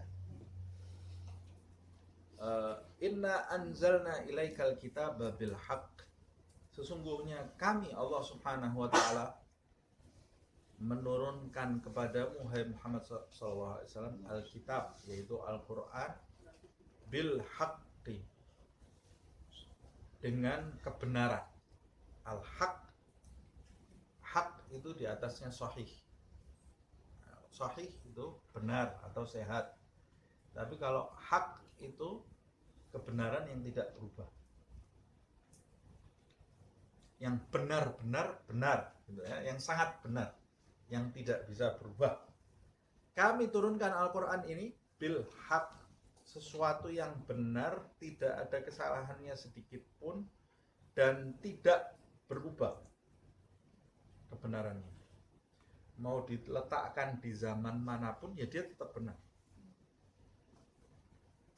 Untuk apa kami turunkan Al-Quran ini kepadamu, hai Muhammad SAW? Litahkum bainan nas, agar kamu ini menghukumi atau mengadili atau berlaku adil di antara umat manusia. Ini ayat turun kepada Nabi Muhammad SAW secara khusus, dan kita juga menerima Al-Quran dari Nabi Muhammad SAW. Berarti kita yang menerima Al-Quran itu juga harus berlaku adil. Setiap umat manusia, setiap manusia yang mendapat Al-Quran, dia harus adil di dunia ini. Adil itu apa sih? Adil itu meletakkan sesuatu di tempatnya. Adil itu seperti itu. Meletakkan sesuatu di tempatnya sesuai porsinya. Itu adil. Kalau ada anak umur 6 tahun umpamanya, kita kasih makan nasi 10 sendok umpamanya. Umur 15 tahun ya 20 sendok. Itu di porsinya. Di porsinya itu adil. Kalau kita mau menyamaratakan, kita samaratakan. Yang 6 tahun, yang 15 tahun semua 20 sendok. Tidak adil. Yang 6 tahun ini tidak kuat perutnya makan 20 sendok. Tidak tahan dia. Atau kita kembalikan. Ini anak saya yang 6 tahun makannya cuma 10 sendok. Kamu juga harus 10 sendok. Yang 20 tahun dikasih 10 sendok. Lapar dia. Tidak sesuai dengan porsinya. Berarti itu tidak adil. Jadi adil itu bukan sama rata. Sama rata itu malah zalim. Menyamaratakan segala sesuatu itu zalim. Makanya kalau ada perempuan kemudian emansipasi, harus adil, laki-laki bisa menceraikan, perempuan juga harus bisa menceraikan. Itu tidak adil malahan. Itu tidak adil karena menempatkan sesuatu tidak pada tempatnya. Perempuan itu tidak punya kemampuan untuk menceraikan. Laki-laki punya kemampuan untuk menceraikan. Ini kita bicara umumnya ya, pada umumnya seperti itu. Laki-laki bisa nyetir bis, perempuan harus nyetir bis. Tidak adil kan? Perempuan itu umumnya yang wajar, perempuan itu harusnya berurusan dengan sesuatu yang memerlukan perasaan. Perasaan yang lebih besar daripada laki-laki yang menggunakan logika.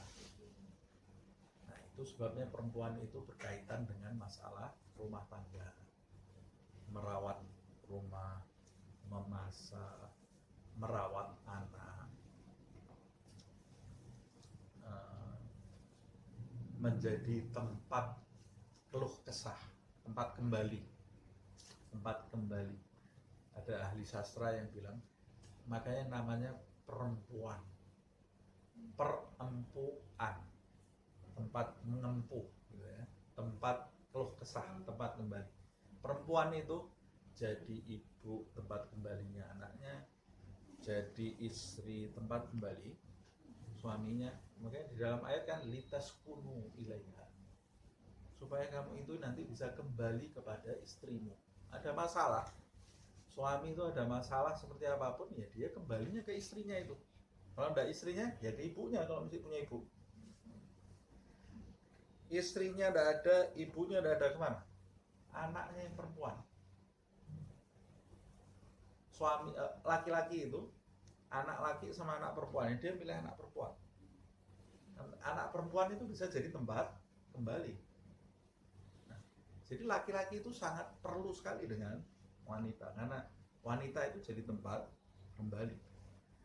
Jangan ubah posisi kalian ke tempat yang bukan lahan kalian, itu tidak adil malah. Tidak adil. Laki-laki yang harusnya kasar, kerjanya ini kasar kan laki-laki ini, di luar, ini malah jadi masak. Loh, berarti nggak boleh laki-laki masak? Boleh lah. Nabi Muhammad saja pernah membantu istri-istrinya. Bukan tidak boleh, tapi bukan pekerjaan. Dia di rumah kemudian meninggalkan pekerjaan yang di luar. Atau laki-laki kemudian bekerja, ngurusi rumah, istrinya yang di luar, yang kerja. Kebalik. Itu boleh nggak? Tidak diharamkan. Tapi wajarnya tidak seperti itu. Tapi kaitan keadilan di sini sebetulnya bukan mengarah ke situ. Kaitan keadilan itu di dalam hukum, seperti warisan. Laki-laki dapat 1 bagian, perempuan 2. Laki-laki 2 bagian, perempuan 1 bagian. Tidak adil. Karena laki-laki itu dapat 2 bagian, tanggung jawabnya lebih besar dari wanita. Nah itu si fulan laki-laki dapat 2 bagian, tapi saudara-saudaranya tetap dalam keadaan miskin, tidak dibagi sama dia. Yang salah bukan hukumnya, yang salah pelaku hukumnya. Pelaku hukum itu bisa berbuat salah, hukumnya tidak salah.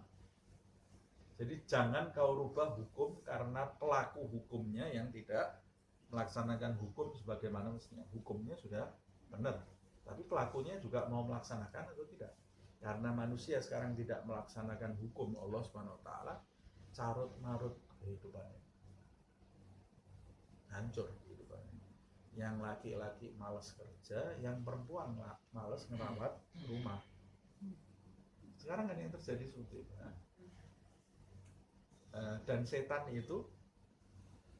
itu senang sekali kalau manusia itu meletakkan sesuatu tidak pada tempatnya. Laki-laki itu suruh kerja, harus kuat badannya. Ini laki-laki zaman sekarang jadi kemayu semuanya. Jadi lebih ayu daripada yang perempuan. Dandan di depan kaca, mukanya dikasih dandan. Laki apa perempuan kamu ini? Itu harusnya yang berhias seperti itu kan perempuan, berhias buat suaminya. Ini laki-lakinya ini malah lebih cantik daripada perempuannya zaman sekarang. Perempuannya hidup seadanya, pakai daster setiap hari, rambut tidak pernah diurus, mukanya tidak pernah dibersihkan, kukunya tidak pernah dibersihkan. Padahal harusnya dia menghiasi dirinya. Perempuan itu harus menghiasi dirinya untuk suaminya. Ini suaminya yang menghiasi dirinya, istrinya di rumah ngurusi kerja, terus tidak pernah menghiasi dirinya. Ya rusak. rusak nanti rumah tangganya. Yang terjadi seperti itu. Nah, itu cuma salah satu gambaran, dan banyak sekali gambaran-gambaran yang lain. Hubungan orang tua dengan anak, hubungan tetangga dengan tetangga, hubungan sahabat dengan sahabat. Banyak yang tidak berdasarkan keadilan, sehingga terjadi ketimpangan. Dan lebih menyakitkan lagi, manusia zaman sekarang ini, dia yang tidak adil, hukumnya Tuhan yang disalahkan. Wah, ini tidak adil ini. Yang nggak adil itu kamu. Allah tuh yang ngatur kamu supaya hidup kamu itu menjadi adil. Nah, makanya di dalam ayat disebutkan bil haq litahkuma bainan nas, agar kamu menghukumi di antara manusia, yang adil di antara manusia. Orang Islam semua harus adil. Bima arakallah, agar kamu menghukumi manusia atau adil di antara manusia seperti yang diajarkan Allah Subhanahu wa taala kepadamu, yang diajarkan Allah Subhanahu wa taala kepadamu di dalam Al-Qur'an, dan secara detailnya diajarkan oleh Allah kepada Nabi Muhammad SAW melalui pemahaman yang benar. Sebab Al-Quran ini kalau tidak difahami dengan pemahaman yang benar, bisa tidak adil juga. Bisa tidak adil. Dalam banyak hal ini ya. Dalam banyak hal. Umpamanya hubungan kita dengan non-muslim. Kalau kita tidak fahami dengan benar, jadi tidak adil kita. Dalilnya ayat dan Al-Quran. Siapa ada orang non-muslim tenggal. Jadi kekacauan di muka bumi ini karena Al-Qurannya adil, mengajarkan keadilan. Cuma pemahaman orang yang membaca yang tidak benar, jadi tidak adil juga. Atau seorang laki-laki membaca ayat kawin 4. Pokoknya laki-laki itu istrinya harus 4, selesai. Nah, padahal itu ada rentetan yang harus dipelajari. Ada rentetan yang harus dipelajari. Ini sudah kita bahas kan? Belum ya? Belum sampai ayat. Oh sudah pernah kita bahas itu ayat tentang itu. Ada rentetan masalah yang harus dipelajari, bukan cuma sekedar kawin selesai. Enggak. Bahkan kawin yang pertama pun itu kan perintah. Perintah manusia ini untuk menikah yang pertama, istri yang pertama. Itu pun ada rentetan masalah yang harus kamu letakkan di tempatnya. Kalau kamu tidak letakkan di tempatnya, timpang. Akan timpang. Lah apalagi yang kedua, yang ketiga, yang keempat. Yang pertama aja banyak yang tidak adil. Apalagi yang kedua, ketiga, dan keempat. Nah, begitu juga suami dan begitu juga istri. Nah, Nabi Muhammad SAW ini diberi pemahaman oleh Allah Subhanahu wa taala dalam mengimplementasikan ayat-ayat ini di dalam hidupnya, dalam mewujudkan keadilan itu di tengah manusia. Makanya kita kalau mau adil, jangan sekedar baca ayat terus menafsirkan sendiri, harus berguru. Harus berguru. Ini dalam menghadapi situasi hidup ini, jangan dengan logika kita sendiri, tapi berguru kepada Al-Quran melalui pemahaman Nabi Muhammad SAW dan pemahaman para pewaris Rasulullah SAW. Karena pemahaman itu terus bergulir dari zaman ke zaman. Jadi Allah Subhanahu wa taala memerintahkan Nabi Muhammad untuk berlaku adil, wala takun lil khainina khasimah. Jangan kamu ini menjadi khasimah, menentang sekelompok orang untuk membela orang-orang yang berkhianat. Apa maksud dari ayat ini? Ini ada kejadian. Salah seorang namanya, kalau tidak salah, Tuhmah atau siapa lupa saya itu. Ada seseorang Muslim, dia nyuri perisai perang orang Islam yang lain. Lupa saya namanya siapa. Tuhmah itu yang dicuri miliknya siapa saya lupa. Ya. Dicuri, perisai perangnya ini dicuri oleh Tuhmah, dimasukkan ke karungnya isinya tepung. Jadi dimasukkan sama tuhmah ini. Karena takut ketahuan, karung yang isinya perisai perang saudaranya itu sesama Islam disembunyikan sama dia di dalam gudangnya, di gudang rumah seorang Yahudi. Takut ketahuan. Yahudinya kalau tidak salah namanya Zaid bin siapa, disembunyikan. Tapi subhanallah terbongkarnya ternyata karung yang digunakan, yang isi tepung itu bocor. Jadi tepungnya itu kececeran di jalan. Nah, pemilik perisai itu mengikuti tepung tadi kan, arahnya kemana. Dia tahu nih tepungnya itu tempatnya apa, perisainya itu diletakkan di karung situ. Karungnya ada tepungnya, diambil sama tuhmah ini, bocor. Nah ini berarti, nah ini bisa ketahuan ini siapa yang ambil perisai saya ini ya. Diikuti ini arahnya tepung ini, arahnya ke rumahnya Yahudi. Berarti menurut mereka terbukti ini yang maling. Menurut mereka, datanglah ke Nabi Muhammad SAW. Yahudi ini merasa, saya tidak maling. Yang maling kan bukan dia. Saya tidak mencuri perisai kamu. Membela diri kan Yahudi ini. Datang ke Nabi Muhammad SAW, saya tidak mencuri. Tapi tepungnya, perisainya kita dapati di rumah kamu. Nah, saya tidak paham. Akhirnya singkat cerita, ada yang menyampaikan itu yang membawa ke rumah Yahudi itu tuhmah ini. Tapi kemudian tuhmah itu membela diri, bukan saya, bohong. Jadi yang bohong orang Islam malah ini ya, membela diri, bukan saya. Keluarganya tuhmah ini datang ke Rasulullah SAW membela tuhmah. Nah, Nabi Muhammad SAW itu pasti adil. Nabi Muhammad itu pasti adil.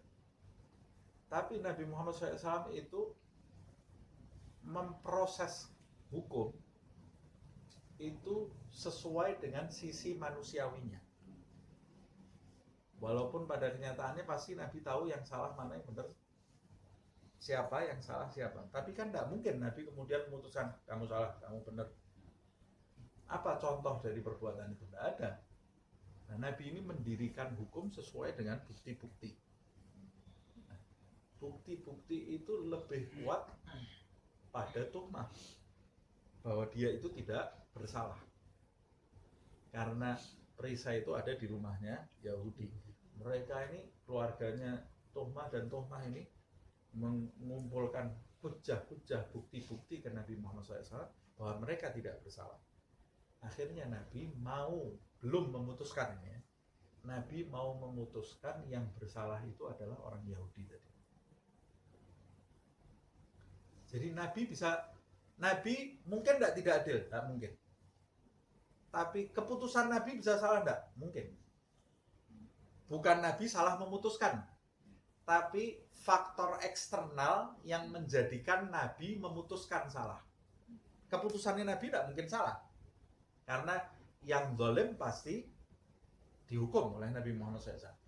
Tapi faktor eksternal, alat-alat yang menjadikan Nabi membulatkan hukum tadi, mungkin salah nggak? Mungkin salah. Orang mungkin memanfaatkan itu. Nah, kalau Nabi saja mungkin salah, ulama mungkin salah nggak? Ya. Mungkin. Nabi saja mungkin salah. Jadi tidak boleh kita menerima bulat-bulat keputusan ulama. Ini ada ulama wali, kita terima bulat-bulat keputusannya. Tidak bisa. Kita ini hidup di dunia harus berdasarkan hujah. Ada wali memutuskan A, kita tahu dengan rasio kita ini yang betul ini, hujahnya ini. Ya jangan kita ikuti. Cinta enggak? Tetap cinta. Hormati enggak? Hormati. Salah enggak wali itu? Enggak salah. Karena hujah yang sampai ke dia itu menjadikan dia memutuskan hal itu. Nah, Nabi Muhammad salah enggak waktu memutuskannya? Enggak salah Nabi Muhammad. Karena bukti-bukti yang ada ke Nabi Muhammad SAW, itu makanya di dalam riwayat Rasulullah itu pernah mengatakan kepada sahabatnya, jangan kalian menyampaikan kepadaku bukti-bukti yang palsu kepadaku, bukti-bukti yang palsu sehingga aku memutuskan yang salah kepada kalian, karena keputusan yang menguntungkan kalian yang salah yang aku putuskan itu sebetulnya adalah neraka yang sedang aku berikan kepada kalian. Akunya tidak salah, kalian yang salah yang memberikan bukti-bukti itu. Nah, sama juga sebagai hakim.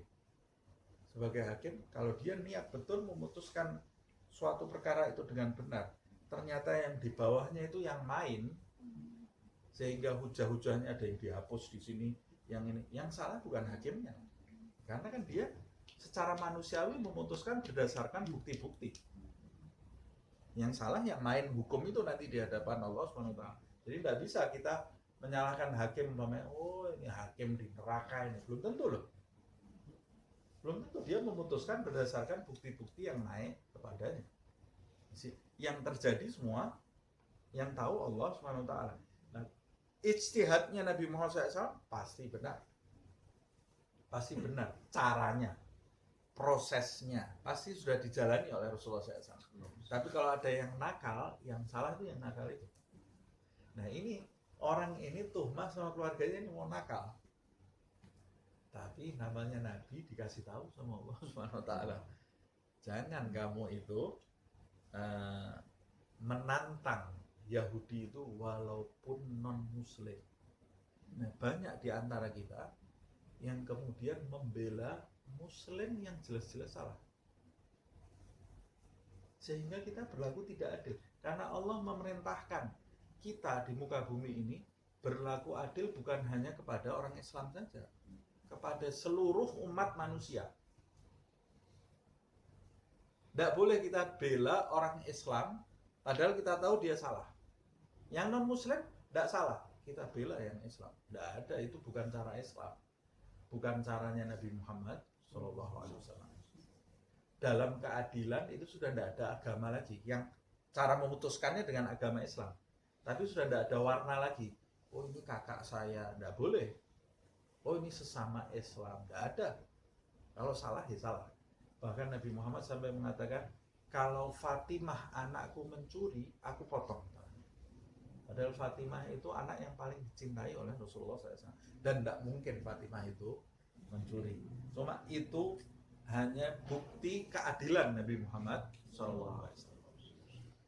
Nah, ini juga penjelasan dari Allah SWT bahwa walaupun kamu itu sudah Islam, tidak ada keistimewaan dalam hal hukum. Tidak ada, saya sudah Islam, berarti saya bebas hukum. Saya menyakiti orang non-Muslim, boleh. Memfitnah orang non-Muslim, boleh. Yang penting saya wujud apa yang saya inginkan. Tidak ada. Tidak mungkin kebaikan itu akan wujud dengan cara yang zalim. Kalau kita memulai sesuatu, kita punya tujuan, mau memunculkan kebaikan di muka bumi ini, jangan mulai segala-galanya dengan kezaliman. Kalau kita membangun sesuatu di atas kezaliman, merampas hak orang lain, walaupun non-Muslim, walaupun itu non-Muslim, tidak akan pernah wujud kebaikan yang kita inginkan tadi. Kalaupun wujud secara lahiriah, secara maknawi, hancur secara maknawi. Nah, kita tidak akan dapat ridhonya Allah Subhanahu wa ta'ala. Lihat ini loh, ajaran Islam ini, lihat luar biasa loh ya. Nabi Muhammad, sekelas Nabi Muhammad itu ditegur sama Allah Subhanahu wa ta'ala. Padahal Nabi Muhammad tidak tahu. Jangan kau membela orang-orang yang berkhianat. Siapa yang dimaksud berkhianat ini? Orang Islam. Orang Islam yang berkhianat atas ajaran Islam. Sehingga dia mau mengkambing hitamkan orang non-Muslim atas nama Islam. Di zaman ini banyak sekali orang-orang yang seperti itu. Nah, kita jangan ikut-ikutan.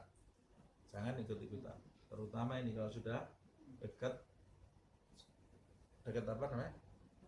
Pemilihan. Aduh, semua pakai ayat Al-Quran sama hadis. Terus fitnah-fitnahan untuk saling menjatuhkan. kita cuci tangan, jangan ikut-ikut masalah itu. Kalau kita ikut-ikut, walaupun dengan satu huruf, kita dapat dosa. Walaupun dengan satu huruf. Jangan ikut-ikut. Apalagi sekarang ini, tidak ada yang jelas. Yang salah mana, yang betul mana. Kita kalau di luar, aman. Kalau kita masuk ke dalam, kita cari masalah namanya. Yang saya maksud masalah itu bukan masalah di dunia loh ini, masalah di akhirat. Kalau kita masuk ke dalam, dapat masalah nanti kita di akhirat. Sebab Allah memerintahkan kita berlaku adil. Mau siapapun dia, kalau dia salah ya harus diadili. Tidak ada yang kebal hukum. Ini ayat ini menunjukkan seperti itu. Kalau dia Islam pun, hai Muhammad, kalau dia khianat yang dimaksud di sini apa? Meninggalkan ajaran Islam, berbuat zalim, ya harus kena hukum, ya. Harus diadili. Nah, ini ayat ini luar biasa. Sayyidina Ali kan pernah saya cerita, Sayyidina Ali jadi khalifahnya ini Sayyidina Ali ini. Ini betul ini Sayyidina Ali ini. Perisainya dicuri sama Yahudi, yang nyuri Yahudi. Sayyidina Ali tahulah, ini perisainya dia ini, perisai perangnya dia. Digandeng Yahudi ini dibawa ke hakim. Nggak diputusi langsung gitu ya. Kalau sekarang sudah mati di royok masa itu. Pengikutnya banyak kok. Ini Yahudi ini jumlahnya nggak banyak loh di Madinah ini. Jumlahnya nggak banyak tapi kok berani dia nyuri perisainya Amirul Mukminin Khalifah Ali bin Abi Thalib. Nah, kok dia bisa berani? Karena dia tahu pemimpinnya ini pasti adil. Pemimpinnya adil. Kan Sayyidina Ali pernah punya pembantu dipanggil tidak jawab-jawab. Ya fulan, tidak jawab-jawab. Didatangi sama Sayyidina Ali masih tiduran santai. Kamu dengar suara saya enggak? Dengar. Lah kok enggak jawab? Males. Kok enak itu males? Kok kamu males itu bagaimana? Ya sudah saya males saja lah. Akhirnya jadi ketawa Sayyidina Ali. Kok kamu berani ngomong seperti ini sama saya? Kata pembantunya, ya karena kamu ini tidak pernah marah orangnya. Makanya saya berani. Nah, sama seperti kita terhadap Allah Subhanahu wa taala. Berani kita sama Allah karena Allah ini Maha Sabar. Coba kalau sama Allah begitu kita salah sedikit disentil. Takut kita tertekan hidup kita langsung ya. Nah, ini Sayyidina Ali ini karena adil, nah itu resikonya orang adil dan sabar. Jadi kalau pernah ada orang datang saya, Ustaz, saya sebetulnya mau sabar Ustaz, tapi ya Allah, tidak tahan ngadepi orang ini. Nah, kalau mau sabar ya harus tahan ngadepi orang-orang yang aneh-aneh gitu ya. Sebetulnya saya mau sabar, tapi gara-gara dia saya tidak sabar. Ya itu namanya kamu tidak sabar. Karena orang yang sabar itu pasti menghadapi orang yang seenaknya dengan dia. Kita ini begitu sabar, pasti orang lain seenaknya kepada kita. Nah, diperlakukan seenaknya kita. Nah terus bagaimana Ustaz? Nanti kalau saya sabar diperlakukan tidak enak. Nah itu resikonya orang sabar, ujiannya di situ. Paling enak itu orang tidak sabar. Paling enak dalam tanda kutip. Ada orang salah langsung semprot, selesai. Besok dia takut, semua kita tidak berani lagi dia. Selesai. Nah makanya Sayyidina Rasulullah SAW itu wanita-wanita Madinah itu beraninya sama Nabi Muhammad SAW luar biasa. Maksudnya berani dalam arti mereka itu datang ke Rasulullah tanya, nanti ya Rasulullah debat Nabi Muhammad SAW, kok begini Rasulullah, kok begini. Wanita-wanita itu berani. Datang Sayyidina Umar langsung lari semuanya, takut. Begitu datang Sayyidina Umar lari, wanita-wanita ini langsung diem semuanya. Rasulullah itu sampai tertawa lihat wanita-wanita ini. Nah, harusnya dia kan lebih takut sama Rasulullah dia kan. Sayyidina Umar saja takut sama Nabi Muhammad. Kata ulama-ulama, kok bisa wanita-wanita itu berani sama Rasulullah tapi takut sama Sayyidina Umar? Karena Rasulullah tingkat kesabarannya dan rahmatnya lebih dari Sayyidina Umar. Nah itu resikonya orang kalau rahmat dan sabar. Nah, pasti banyak yang kurang ajar ya. Nah, tapi mereka menyikapi itu bukan dengan ini kurang ajar kepada saya, karena dengan rahmat tadi, dengan kasih sayang. Itu asbabul wurud, sebabnya Nabi kemudian mengucapkan waktu Sayyidina Umar datang itu perempuan-perempuan itu langsung nunduk semua, takut, tidak ada yang ngomong. Kata Rasulullah SAW sambil tersenyum, inna syaitan la yafrugu min dhilli Umar.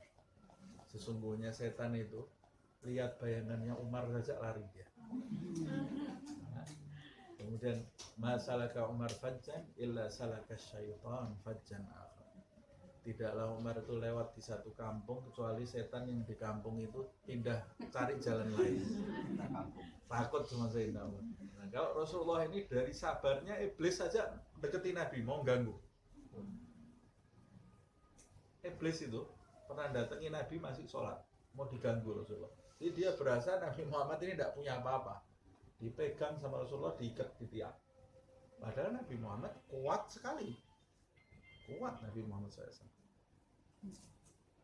Nah, ini saya mau cerita Sayyidina Ali tadi kan. Dibawa ke hakim. Kata hakimnya, ada saksi enggak? Kalau itu perisai kami. Ternyata tidak ada saksi. Ya enggak dimenangkan Sayyidina Ali. Yang benar Yahudi ini. Kamu tidak berhak ngambil perisainya Yahudi. Yahudinya ini kebingungan. Padahal dia tadinya takut mau dihukum yang berat ini kan. Akhirnya dia masuk Islam. Karena keadilan ini. Nah, saya tutup wastaghfirullah innallaha kana ghafurur rahim. Jadi 3 ayat ini ya. Beristighfarlah kamu kepada Allah. Jadi Rasulullah SAW walaupun tidak salah dan walaupun Nabi waktu itu mau memutuskan, dan kalaupun Nabi memutuskan Nabi tidak salah, plus pada saat itu Nabi belum memutuskan, jadi tidak ada salahnya sama sekali kan sebetulnya. Tapi Allah tetap memerintahkan Nabi untuk beristighfar. Kok bisa nih orang belum salah kok disuruh istighfar sama Allah SWT? Orang yang tinggi kedudukannya di sisi Allah SWT, kalau dia punya niat yang salah, walaupun tidak jadi diwujudkan, itu sudah dosa di hadapan Allah. Itu sudah sesuatu yang tidak baik. Jadi untuk orang-orang yang tingkatannya tinggi, baru niat berbuat tidak baik, itu sudah dinilai sesuatu yang buruk di mata Allah SWT. Dia harus istighfar. Kalau orang yang tingkatannya awam seperti kita ini, kalau niat tidak jadi, itu malah dapat pahala. Hah? Niat berbuat buruk, kalau belum kita wujudkan, belum ada dosanya. Kalau kita urungkan niat itu, kita dapat pahala dari Allah SWT. Tapi semakin tinggi kedudukan seorang hamba, itu hisabnya akan semakin lembut. Makanya Nabi waktu itu diperintahkan oleh Allah untuk beristighfar. Ada juga ulama yang menafsirkan wastaghfirullah, yaitu mintakan ampun untuk orang-orang yang berbuat khianat ini. Nah, Nabi diperintahkan untuk beristighfar untuk mereka. Innallaha kana ghafurur rahimah. Sesungguhnya Allah SWT zat yang maha pengampun lagi maha penyayang. Nah, ini agak panjang sedikit tapi bersangkutan soalnya ayatnya ya. Nah, sampai di sini mudah-mudahan Allah SWT mengampuni dosa-dosa kita, menjadikan kita hamba-hamba yang adil di muka bumi ini, meletakkan segala hal di tempatnya, dirahmati oleh Allah Subhanahu wa taala, dijadikan kita termasuk ahli Al-Qur'an yang memahami Al-Qur'an dengan pemahaman yang benar, dan dimudahkan kita mewujudkan amal Al-Qur'an ini di dalam kehidupan kita sehari-hari, diridhoi oleh Allah Subhanahu wa ta'ala. Amin ya rabbal alamin. Semoga Allah Subhanahu wa ta'ala memberkahi kita di bulan Sya'ban, memasukkan kita ke bulan Ramadan dalam keadaan sehat walafiat lahir batin, dan semoga kita digolongkan mereka yang mendapat malam Al-Qadar. Amin. Ala hadhihi ila hadratin Nabi Muhammad SAW. Surah Al-Fatihah.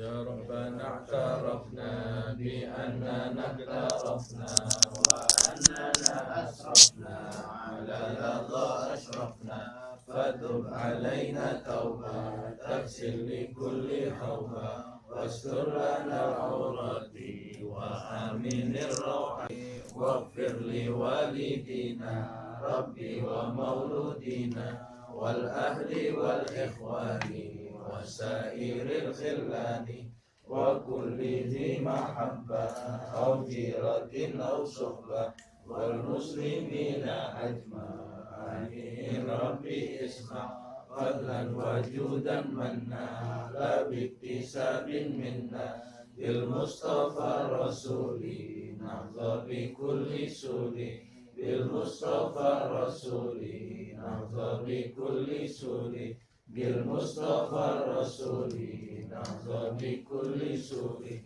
صلى وسلم ربي عليه عد الحبيب وآله وصحبه عدد تشريف صحبي والحمد للإله بالبدء والتناهي الحمدك أشهد أن لا إله إلا أنت أستغفرك وأتوب إليك سبحان ربك رب العزة عما يصفون وسلام على المرسلين والحمد لله رب العالمين.